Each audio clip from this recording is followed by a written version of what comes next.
Hello friends, welcome back to my channel. எல்லாரும் எப்படி இருக்கீங்க? நாங்கள் ரொம்ப நல்லா இருக்கோம். நீங்கள் பார்த்துட்டு இருக்கிறது ராதிமா கிச்சன் குக்கிங் சேனல். இதான் ஃபர்ஸ்ட் டைமாக பார்க்குறீங்கன்னா என்னோட சேனலை சப்ஸ்கிரைப் பண்ணிக்கோங்க, பெல் ஐக்கானையும் கிளிக் பண்ணிக்கோங்க.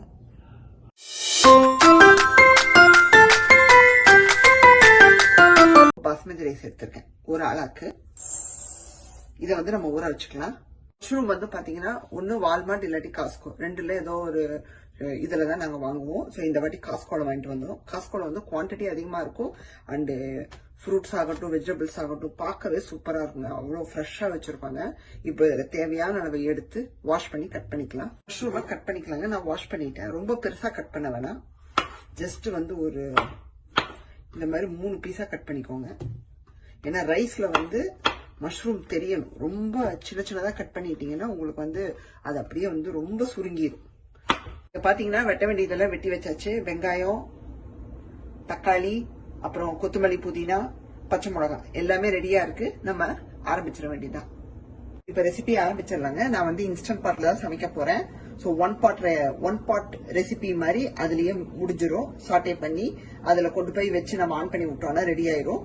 ஸோ இப்ப என்ன பண்ண போறோம்னா, சூடாயிடுச்சு, நம்ம எண்ணெயை விட்டுக்கலாம். ரெசிபிக்கு எவ்வளவு தேவையோ அவ்வளவு மட்டும் விடுங்க. எண்ணெய் சூடாயிடுச்சு. இப்ப கரம் ஐட்டம்ஸ் உள்ள சேர்த்துடலாங்க. எல்லாத்துலயுமே நான் ஒன்னொன்னுதான் எடுத்திருக்கேன். பே லீஃப், பட்டை, கிராம்பு எல்லாத்துலயுமே. சோம்பு கொஞ்சம் 1 டீஸ்பூன் எடுத்திருக்கேன். உள்ள சேர்த்து அந்த ஒரு வாசம் வரும் பாத்தீங்களா, அரோமா, அது வந்ததும் வெங்காயம் சேர்த்துக்கலாம். இப்போ வெங்காயம், பச்சை மிளகாய் சேர்த்துக்கணும். பசங்களுக்கு நீங்க ஸ்கூலுக்கு எடுத்து கூப்பிட்டு அனுப்புறீங்கன்னா அந்த பச்சை மிளகாய் வந்து பார்த்து சேர்த்துக்கோங்க. நான் வந்து 2 பச்சை மிளகாய் சேர்த்துருக்கேன். நீங்க ஒன்னா கூட இன்னும் ரெடியூஸ் பண்ணிக்கலாம். பசங்க காரம் சாப்பிட மாட்டாங்க. வெங்காயம் வதங்கும் போது இஞ்சி பூண்டு பேஸ்ட் சேர்த்துக்கலாம்.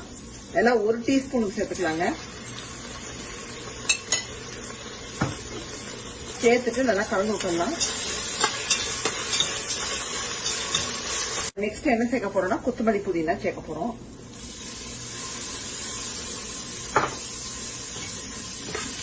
ஜஸ்ட் லைட்டா வதங்கினா போதும். கொத்தமல்லி, புதினா தப்பு நம்ம தக்காளி சேர்க்கணும்.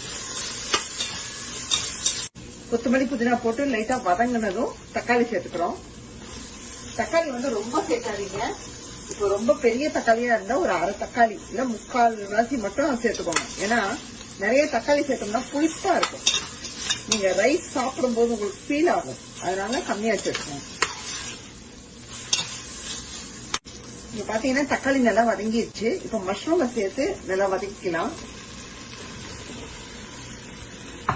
மஷ்ரூமை கொஞ்சம் சாட்டே பண்ணி அதை வந்து நல்லா இது பண்ணிட்டு நல்லா அது வெந்த பீஸ் என்ன சொல்ற ரெடியூஸ் ஆகும் பாத்தீங்களா. அதுக்கப்புறமா நம்ம வந்து மசாலா பொடியெல்லாம் சேர்த்துக்கணும்.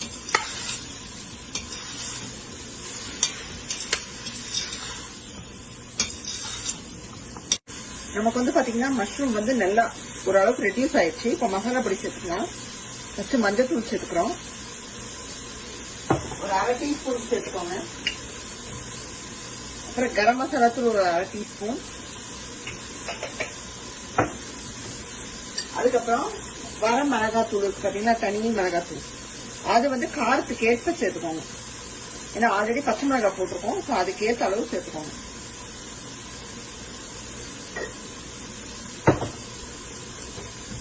நல்லா கலந்து விட்டுட்டு தயிரை சேர்த்து விட்டுருவோம். இப்ப தயிர் சேர்த்துக்கிறோம். நல்லா வந்து ஒரு 1.5 டேபிள் ஸ்பூனுக்கு நான் சேர்க்கிறேன். சேர்த்துட்டு நல்லா கலந்து விட்டுடலாம். தண்ணி ஊத்தும் போது பார்த்து ஊத்தணும். ஏன்னா மஷ்ரூம்ல இருந்தே தண்ணி வெளிவரும். உங்களுக்கே தெரியும், மஷ்ரூம் வந்து நிறைய தண்ணிய வெளிவிடும். இப்போ தயிர் சேர்த்து மிக்ஸ் பண்ணதுக்கு அப்புறமா நம்ம உப்பு சேர்த்துறோம். மோஸ்ட்லி தண்ணி ஊத்துன பின்னாடி தான் சேர்ப்போம். பட் இப்போ இப்பவே சேர்த்துட்டோம்னா நல்லா மஷ்ரூம்ல போய் உப்பு சேர்ந்துரும். ஸோ ரெசிபிக்கு தேவையான அளவு அந்த ரைஸ்ல போய் சேர்றதுக்கான அளவு சேர்த்துருங்க. கொஞ்சம் உரப்பா இருக்கணும், அது மட்டும் கவனமா வச்சுக்கோங்க. அதுக்குன்ட்டு ரொம்ப சேர்த்துறாதீங்க, அப்புறம் சாப்பிட முடியாது. கொஞ்சம் ஒரு பிஞ்ச் வந்து நாக்குல உப்பு தெரியணும். ஸோ தட் உங்களுக்கு ரைஸ்ல வந்து அப்ப சேரும் போது கரெக்டா இருக்கும். இங்க பாத்தீங்கன்னா நமக்கு உப்பெல்லாம் சேர்த்து நல்லா வந்து கிளறி விட்டாச்சு. இப்ப தண்ணி சேர்க்கிற நேரம் 1க்கு 1.5 டம்ளர் போதுமானது. ஏன்னா நமக்கு வந்து மஷ்ரூம்ல இருந்து தண்ணி விடும்னு சொல்லியிருக்கேன். ஸோ பார்த்து சேர்த்துக்கோங்க, இல்லாட்டி குழஞ்சிடும். தண்ணியை சேர்த்தியாச்சு. இப்ப பின்னாடியே நம்ம இந்த ஊற வச்ச பாஸ்மதி ரைஸ் 1/2 hour ஊற வச்சிருக்கோம் இல்லையா, அது சேர்த்துட்டு கலந்துட்டு உப்பு காரம் எல்லாமே நம்ம செக் பண்ணிக்கிறோம். ஒன்ஸ் நம்ம செக் பண்ணிட்டோம்னா உள்ள வச்சிடலாம் இன்ஸ்டன்ட் பாட்ல. தண்ணியை டேஸ்ட் பண்ணி பார்த்தாங்க, சூப்பர்வா இருக்கு, அருமையா இருக்கு. உப்பு காரம் எல்லாம் பெர்ஃபெக்டா இருக்கு. இப்ப இன்ஸ்டன்ட் பாட்ல வச்சு சமைச்சு எடுத்துட்டு வந்துடலாம். நம்மளோட மஷ்ரூம் ரைஸ், மஷ்ரூம் பிரிஞ்சி சூப்பரா ரெடி ஆயிடுச்சுங்க. அப்படியே ஒட்டாம பலன்னு வெந்து வந்துருச்சு. இன்னைக்கான வீடியோ பார்த்திருப்பீங்க. கண்டிப்பா இந்த ரெசிபியை நீங்க பண்ணி பாருங்க. பண்ணி பார்த்துட்டு கமெண்ட்ஸும் போடுங்க.